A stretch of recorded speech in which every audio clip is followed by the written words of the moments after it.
Monkey sent a message. Monkey's hands are shaking. Monkey waits. 1 hour. No reply. So Monkey does what all monkeys do in this situation. Monkey pretended not to care. Later that night, Monkey couldn't sleep. Something made no sense. The message wasn't even that important. The person wasn't even that close. So why did it feel like something broke? Rejection doesn't just hurt feelings. It activates the exact same region of the brain that processes physical pain. Being ignored doesn't feel like a bruise. It is a bruise, just one that doesn't bleed, and that changes everything. Here's what's strange. Not every monkey reacts this way. Some monkeys get rejected, shrug it off, and move on before lunch.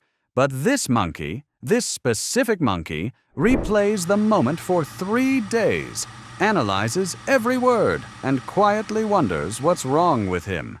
Is this monkey broken? Too sensitive? Too attached? No, this monkey is just wired for survival, and that wiring is exactly why rejection hits so hard. Scientists once gave people a choice: take a painkiller, an actual Tylenol, or sit with the pain of being rejected. The people who took the painkiller reported less emotional pain from rejection. That's not a metaphor. That's a clinical study.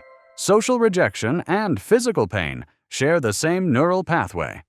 The anterior cingulate cortex. That's the region that lights up when you touch a hot stove. It's also the region that lights up when someone leaves your message on read. Monkey's brain literally cannot tell the difference. A broken arm, a broken friendship, a text with no reply. To the brain. Same alarm, same fire, same pain. And here's where it gets weirder. Physical pain fades. You stop thinking about the sprained ankle after a few days. But rejection?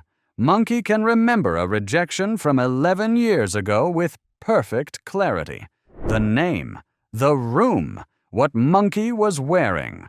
The brain stores rejection like a trauma, not like a bruise, because evolutionarily, knowing who rejected you could save your life.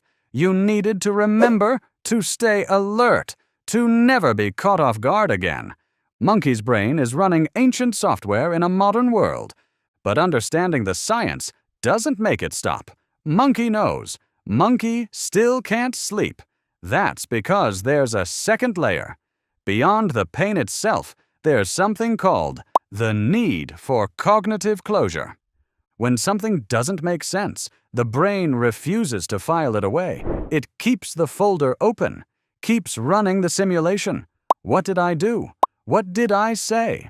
What does it mean?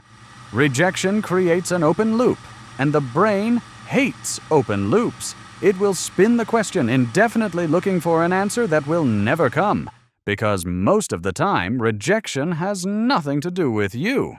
The person was busy, going through something, scared, distracted, confused about their own feelings, had nothing to do with Monkey at all.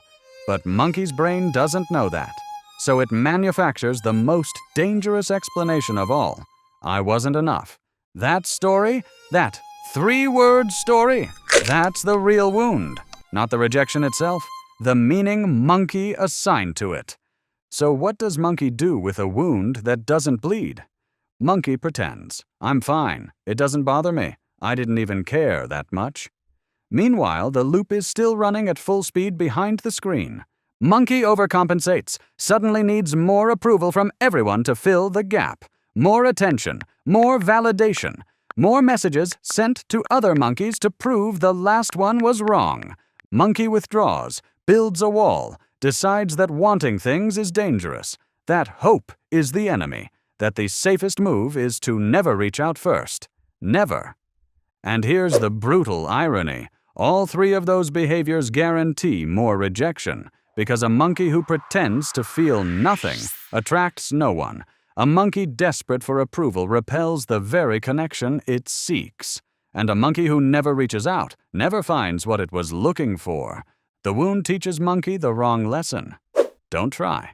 But the wound was never about trying. It was about biology.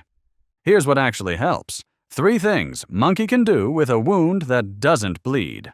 Name the wound out loud, not "I'm fine," not "it doesn't matter." Monkey says, "That hurt. I wanted it to go differently. It didn't. And that's okay." Close the loop with a different question. Instead of asking, "What's wrong with me?" ask, "What does this tell me about what I actually want?" The brain needs closure. Give it something useful to close, not self-criticism. Direction. Every rejection is information, not judgment. Information about fit, about timing, about what monkey is looking for. Keep reaching out, not to that monkey, but to others, to the world. The worst thing rejection teaches is to stop trying. But the only cure for the fear of rejection is more evidence that reaching out sometimes works. Every message sent is practice. Every attempt is data. Every new connection is monkey teaching its own brain that the risk isn't always a wound. Sometimes reaching out is the banana. Sometimes it's the start of everything. Monkey never chose to feel pain from rejection. That circuit was written into its biology 10,000 years before monkey ever held a phone. But monkey can choose what to do with it.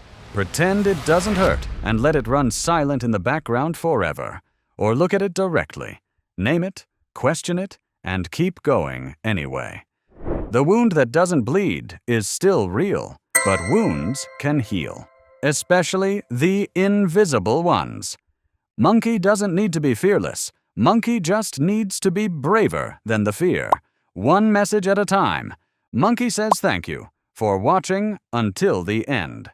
If this one hit different, toss Monkey a like. Subscribe so the next video finds you before the next rejection does.